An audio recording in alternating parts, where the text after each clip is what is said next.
Então, nessa aula, a gente vai começar a ver as características dos estados de agregação da matéria. Na verdade, o nosso foco do estudo são os gases, né? Mas eu sempre dou uma repassada nas diversas formas, nos diversos estados da matéria.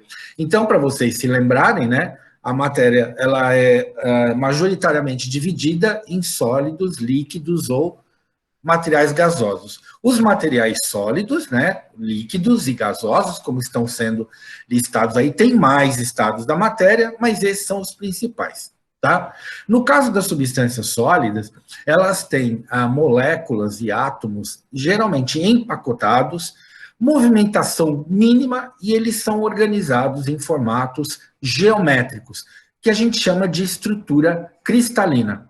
Na forma líquida, as moléculas elas ficam lá se tocando, né? Só que numa forma aleatória. Não tem mais aquela estrutura geométrica, mas as moléculas ainda estão juntas. Agora, o que difere, turma, o estado líquido, né, do estado gasoso, é que no estado gasoso você tem uma energia cinética alta e as moléculas ficam separadas uma das outras. E elas ficam se batendo se elas estiverem aí dentro de um sistema fechado, né? Então você tem uma independência total dessas moléculas. Então, na forma líquida, as partículas estão todas se tocando de uma maneira ordenada. Na forma líquida, as partículas se tocam de uma forma randomizada ou aleatória, tá? E na forma gasosa, as partículas elas se movem sem se tocar, né? De uma forma aleatória ou randômica, né? Então, isso aí caracteriza as substâncias sólidas das líquidas e das gasosas, tá? Deixa eu ver se chegou mais alguma criatura aqui. Chegou a Letícia.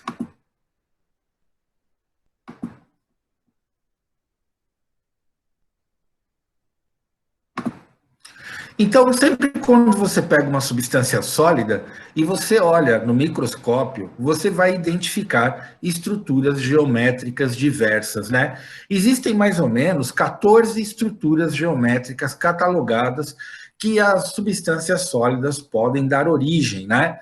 Aí você me pergunta, poxa, quer dizer então que todo sólido tem esse formato geométrico? Sim, principalmente quem tem ligações iônicas, né? Eles têm essa organização geométrica que a gente chama de estrutura cristalina. Nesse estado sólido, a energia cinética é próximo de zero, tá? Ela não é totalmente zero, porque para ser zero, a substância tem que estar no zero absoluto de temperatura. O que é o zero absoluto? Seria menos 273 graus Kelvin, Kelvin, aliás, menos 273 Kelvin ou 0 grau. Não, desculpa, gente. Menos 273 graus Celsius ou 0 Kelvin, tá? Então, menos 273 graus Celsius, que é uma temperatura parecida com a temperatura que a gente tem no espaço, né? No espaço sideral, chega mais ou menos próximo disso aí, né? Ou então 0 Kelvin, tá? Que a gente chama de zero absoluto. Então, só nesse estado que as moléculas e átomos, elas são completamente imobilizadas, não têm energia cinética. Se a gente considerar substâncias sólidas a nossa temperatura ambiente, elas têm uma certa movimentação, mas a gente não consegue verificar essa movimentação porque ela é mínima, tá? Então, as moléculas, elas ficam juntinhas lá, muito próximas das outras, tá? Então, o que a gente tem quando a gente observa no microscópio, né? Como eu já disse, estruturas geométricas. Uma vez eu fiz uns cristais com os alunos no laboratório e a gente tinha um microscópio lá muito bom e a gente conseguiu verificar vários tipos de estruturas geométricas, né? Meus alunos até fizeram foto com celular e a gente conseguiu fazer umas fotos muito boas, né? Então, isso que caracteriza o estado sólido. A gente chama isso de estrutura cristalina, né? A gente acha que estrutura cristalina é só de cristal. Não. Estrutura cristalina é a estrutura de substâncias sólidas. Tem muita gente que fala também retículo cristalino. É a mesma coisa, tá? Agora, o que diferencia o estado sólido para o estado líquido? Aqueles átomos e moléculas na forma sólida, eles vão receber algum tipo de energia e vai se aumentar a energia cinética. Aumentando a energia cinética, as moléculas e átomos lá que tem, eles vão ter uma certa movimentação. As moléculas, elas continuam empaçocadas lá, uma junto com a outra. Porém, como ele tem uma movimentação maior, essa substância, ela adquire um movimento fluido, que a gente chama de líquido. Então, quando você está despejando, por exemplo, água de uma garrafinha num copo, né, as moléculas ali estão todas unidas, né? Porém, né, elas se permitem uma certa movimentação, que é essa fluidez característica da forma líquida. E se você pegar essa substância e olhar no microscópio, você vai ver que as moléculas estão unidas de forma aleatória. Elas estão aleatoriamente unidas. Então, quando elas se movimentam, isso vai se deformando, né? Por isso que as substâncias líquidas têm a fluidez que a gente conhece. Agora, se você pegar uma substância líquida e mandar mais energia para ela, né? O que vai acontecer? Os átomos, moléculas lá vão agregar tanta energia que eles vão acabar se separando. Na verdade, esse excesso de energia, né, que aumenta a energia cinética, principalmente das moléculas, vai romper as ligações intermoleculares, né? Não sei se vocês se lembram lá do ano passado, a gente tem ligação de polo permanente, tem lá ligações de hidrogênio, que faz com que uma molécula fique presa na outra. Quando elas se movimentam muito, elas se soltam, e é o estado gasoso. Então, as moléculas ficam afastadas, soltas, uma das outras, e elas vão ter máxima movimentação molecular. Mentira, tá? A máxima movimentação molecular é quando atinge o estado de plasma, né? Que a apostila não está falando aí, mas é o quarto estado da matéria. Nesse quarto estado, aí as moléculas ficam ensandecidas. Elas ficam tão ensandecidas que rompe a estrutura da molécula e acaba virando tudo átomo, tá? E aí eu coloquei um exemplozinho aí para vocês, né? De uma substância líquida recebendo energia e virando uma substância gasosa. Isso aí, turma, é um geyser. Aqui no Brasil nós não temos, né? E só existe em regiões com atividade vulcânica. Então, quando a atividade vulcânica ficar próxima da superfície, ela ferve o lençol freático, né?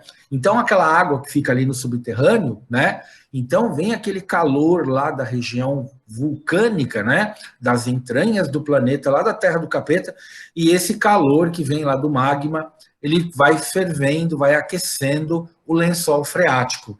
E se tem alguma fenda, né?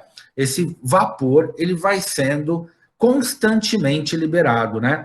Nos Estados Unidos tem um parque nacional em que existe um geyser desse, ele tem uma liberação de vapor praticamente cronometrada. Ele tem um tempo exato, que é o tempo que o magma demora, né? A atividade vulcânica demora para aquecer o lençol freático, e ele de tempos em tempos vai liberando vapor. Então, nesse caso, a gente vê moléculas aí de vapor de água, né? De água, completamente separadas uma das outras, tá? A gente pode colocar tudo isso num gráfico, né? Então, esses gráficos, turma, a gente chama de diagrama de fases. Quem for estudar engenharia, por exemplo, né? Qual tipo de engenharia que seja, vocês vão ter uma parte lá do currículo acadêmico que vocês vão estudar esses diagramas de fases, porque eles são utilizados para a gente diferenciar estados de materiais diferentes, né? Nesse caso, a gente tem um diagrama de fases da água. Então, você tem aí uma relação de pressão e temperatura, na qual você consegue definir os estados físicos da água. Então, você tem lá o estado sólido, né? Do estado líquido e do estado de vapor, né? Então, a gente consegue mais ou menos diferenciar a água nos seus estados físicos, não só numa atividade prática, como a gente consegue fazer isso na forma de um gráfico, né? Então, esse gráfico, nesse diagrama de fase, ele mostra os 3 estados físicos de qualquer substância, né? Em diferentes temperaturas e pressão. No caso da água, turma, quando a gente estuda esse gráfico mais a fundo, a gente descobre que existe um quinto estado físico, né? Então, a gente sabe que a água pode ser sólida, pode ser líquida, pode ser vapor. Existe, turma, a água gasosa, que gás e vapor não é a mesma coisa, tá? O gás, ele tem uma energia cinética muito mais alta, então, para uma substância atingir o que a gente chama de estado gasoso, ele precisa de uma temperatura muito mais alta. No nosso dia a dia, às vezes até numa equação química, lá a gente coloca, né, o gás, né, mas o correto mesmo é falar vapor, né? Logo que a substância passa do ponto de ebulição, ela evolui, aliás, para o estado de vapor. Para vocês terem uma ideia, para você ter gás de água, você tem que aquecer acima de 374 graus Celsius. Só acima dessa temperatura que a água vira um gás, tá? Então, existe aí algumas diferenças, elas são meio sutis, mas isso interfere principalmente na temperatura na qual a gente pode classificar cada estado físico. E veja, a água, turma, se você aquecer acima de 374 graus Celsius e submetê-la a uma pressão maior que 218 atmosferas, a água ela vai se tornar um fluido supercrítico, tá? É um quinto estado físico, tá?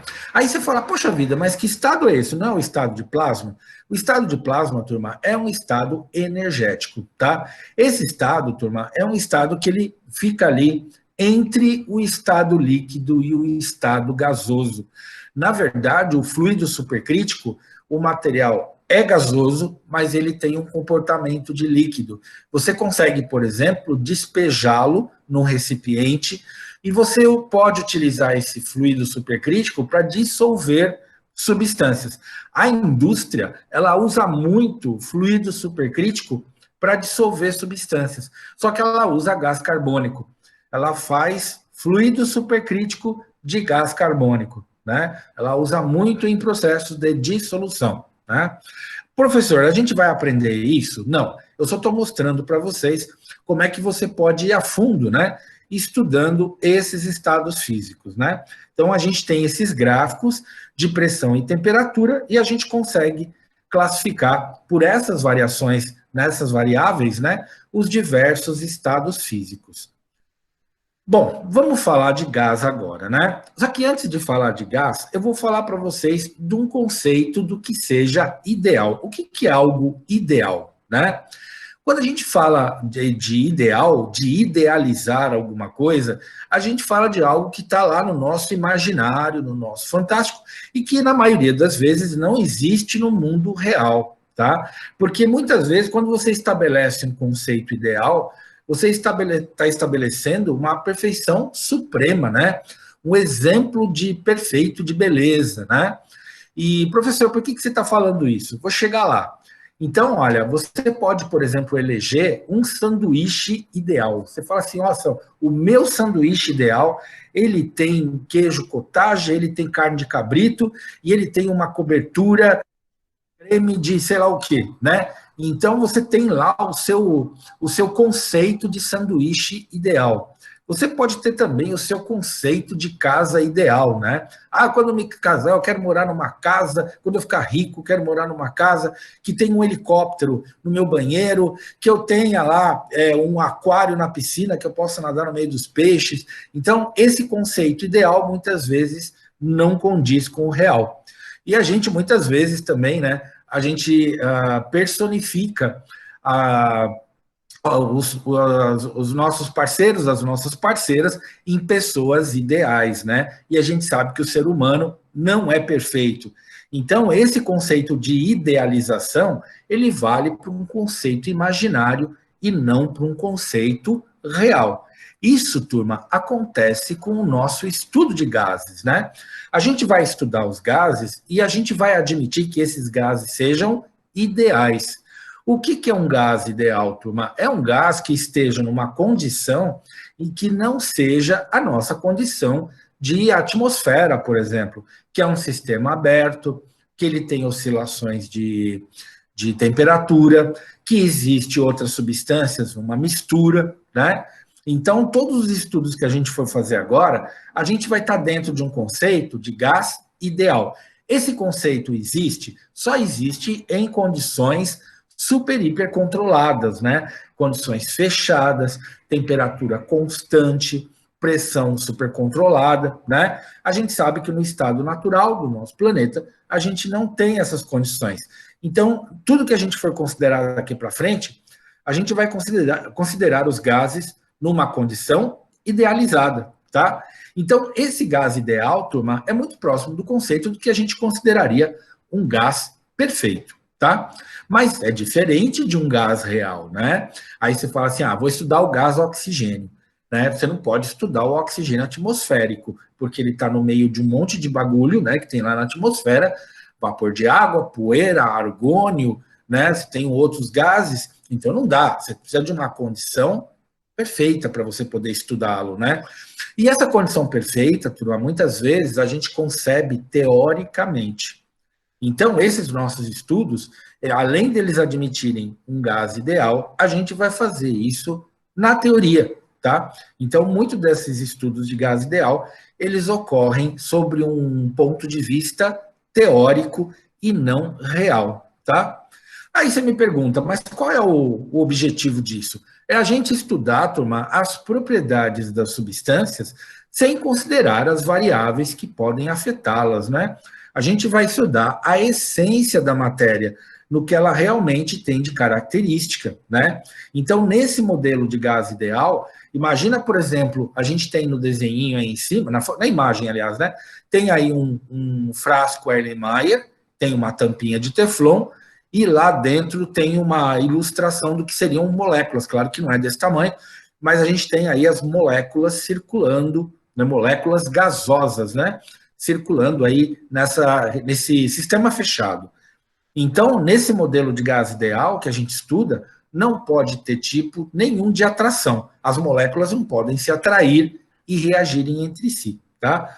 Outra coisa, a energia relacionada é só a movimentação delas, ou seja, de origem cinética. Você não vai colocar uma chapa embaixo, vou aquecer essas moléculas, vou deixá-las alucinadas, né? Não, você não vai fazer isso, né? Então, a gente só vai considerar a energia cinética delas. E outra coisa, né? Bem diferente do que está aí no desenho, as moléculas vão possuir tamanho desprezível, né? Então, em relação ao volume do recipiente. Então, a gente sabe que moléculas são algo inimaginavelmente pequenas, né? Então, imagine que elas vão manter essa proporção. Elas vão ser extremamente pequenininhas. Então, para a gente poder começar a estudar os nossos gases ideais, né? Então, a gente vai considerar o quê? A gente viu pelo gráfico que quando a gente estuda estados físicos, a gente considera a pressão e a gente considera a temperatura, né? De boa parte das substâncias. Então, pressão e temperatura é básico. Mas no caso do gás, a gente também vai estudar o volume, tá? Por que isso? Porque quando você coloca o gás num recipiente, o volume do gás é o volume do recipiente, tá? Então, a gente vai estudar os gases conforme as suas variações de pressão, conforme as suas variações de volume e conforme as suas variações de temperatura.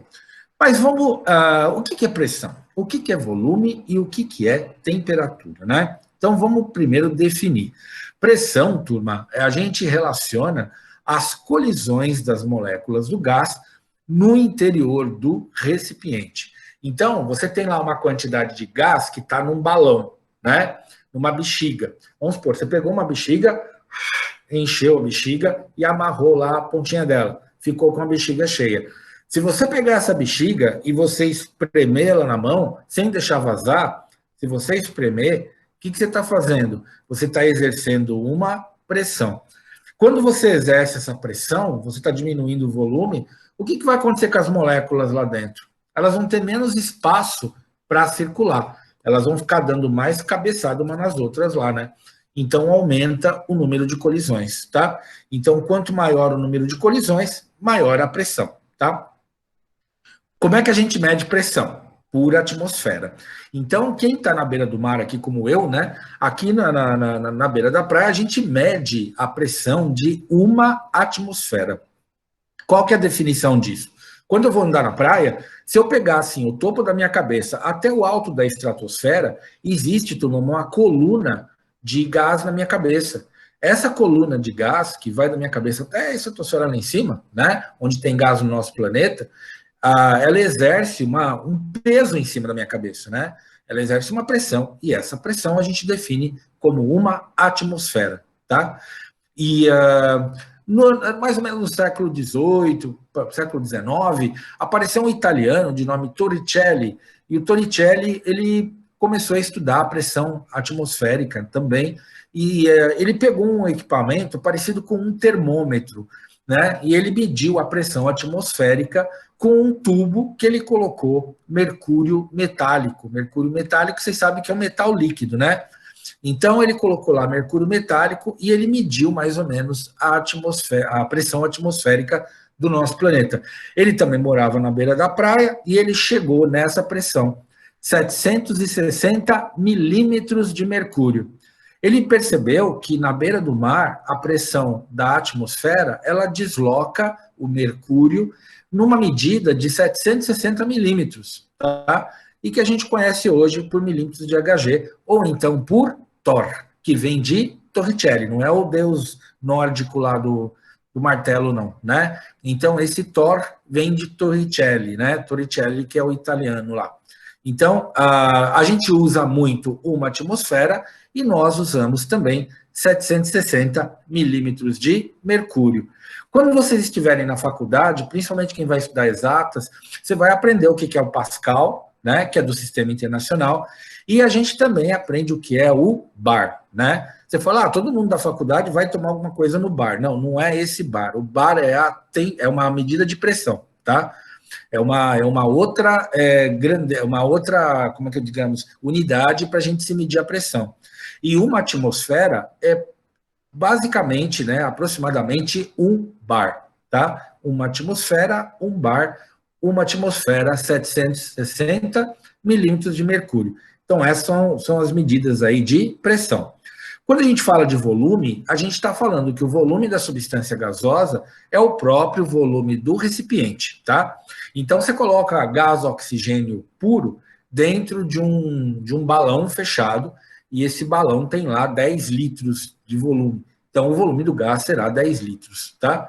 Então, o volume do gás é o próprio volume do recipiente. Como é que a gente mede isso? A gente mede por litro, né? Que é 1 decímetro cúbico. A gente pode medir, né? Litro, que é 1000 ml, né? 1 litro, 1000 centímetros cúbicos, 1000 litros, 1 metro cúbico. A gente costuma fazer essas relações, tá? Eu gosto muito de uma relação que a gente fala 1 ml, 1 centímetro cúbico, tá? A gente usa pra caramba. Se vocês quiserem anotar aí na apostila de vocês, 1 ml corresponde a 1 centímetro cúbico. A gente usa muito essa conversão. Ela geralmente não está nos livros, eu até hoje não entendi o porquê, né? Mas sempre quando eu ensino essa parte para os meus estudantes, eu falo para eles anotarem aí, né? 1 ml corresponde a 1 centímetro cúbico, porque a gente vai ser bem útil para as conversões que a gente costuma fazer, tá? E a última, turma, a última variável que a gente vai ver é a temperatura, né? A temperatura, ela está relacionada com o grau de agitação molecular, tá? Então, quando você submete um sistema a um aquecimento, né? Você está, na verdade, transmitindo energia para aquele sistema, né? E essa energia transmitida, ela vai ser absorvida lá pelos átomos e moléculas, provocando uma maior agitação molecular, porque aumenta-se a energia cinética, tá? Então, a temperatura está relacionada com esse grau de agitação molecular. Como é que a gente mede temperatura, né? A gente mede temperatura em graus Celsius, que o mundo inteiro está acostumado, né? Com exceção dos Estados Unidos, que quando você viaja para os Estados Unidos, você acha que eles estão ficando malucos, ou quando você assiste um canal a cabo, né, de uma TV americana, quando você vê lá a previsão do tempo, eles dão tudo em Fahrenheit, né? Eles têm uma outra escala de temperatura. Alguns anos atrás, a NASA, ela perdeu uma sonda que ela tinha enviado para Marte, foram milhões de dólares de prejuízo, porque um dos caras lá que estavam fazendo os cálculos de trajetórias e tudo, ele esqueceu que nos Estados Unidos eles só usam Fahrenheit, e ele fez um cálculo em Celsius. A sonda, na hora, se não me engano, na hora que ela foi pousar, ela se espatifou na superfície marciana, né? Foi um dos maiores prejuízos que a NASA teve com sondas. Depois eles foram revisar tudo que eles tinham feito, né?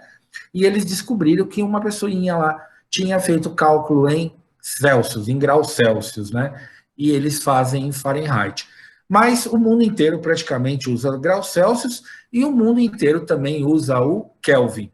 A gente vai ver que para gases perfeitos a gente usa praticamente o Kelvin, tá? E como é que a gente define o Kelvin? A temperatura em Kelvin, turma, é igual à temperatura em graus Celsius mais 273, tá? Então, façam aí um traço, um círculo, né? Faz um desenho aí qualquer aí que identifique, né, essa fórmula, porque a gente usa muito para fazer as conversões de temperatura, tá? Então, temperatura em Kelvin é igual a temperatura em graus Celsius mais 273. Eu falei para vocês do zero absoluto, né? O zero absoluto é menos 273 graus Celsius, que é igual a 0 Kelvin, se você fizer a conversão aí, tá? Então, menos 273 graus Celsius corresponde a 0 Kelvin, que é o zero absoluto, tá? Então, o que eu estou colocando aí do lado, né? 0 Kelvin, aí nesse termômetro imaginário, 0 Kelvin menos 273,15, né? Na mosca, assim, exato, graus Celsius, né? Quando você tiver 0 graus Celsius, você não, né? O meio ambiente, aí vai ter a temperatura de 273,15 Kelvin. A gente arredonda, tá? A gente não coloca esse vírgula 15. Quando a temperatura for a 100 graus Celsius, a temperatura em Kelvin, você vai somar 273 nela, né? Então vai ser 373 Kelvin, tá? A gente não fala grau Kelvin, é só o Kelvin. E a gente, tanto Celsius quanto Kelvin, a gente escreve em letra maiúscula porque é nome de gente, tá? Então, existia um cidadão chamado Kelvin, existia um cidadão chamado Celsius. Então, essas unidades são em letras maiúsculas. E é isso, turma.